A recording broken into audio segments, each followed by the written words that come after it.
Julina Magdangal, Marvin Agustin, Loisa Andalio at Juan Carlos nagtungo ng Cebu para sa kanilang pelikulang XX Lover na mapapanood na sa sinihan ngayong February 12. Jolens! We love you!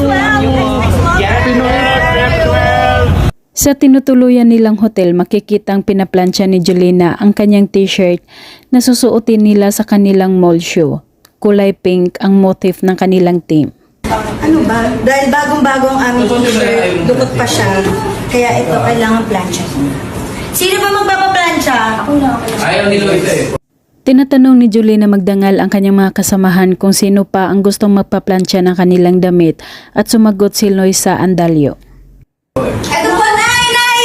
Ako po, nay! Bata ka, intindihin. Puro iniintindi mo kasi pagpapakasal. Kailangan baliktarin, matutunan yan. Pagdating nila sa SM Cebu, maraming tao ang sumalubong sa kanila habang naglalakad. Super sweet ng dalawang mag-XX lover na sina Julina at Marvin Agustin.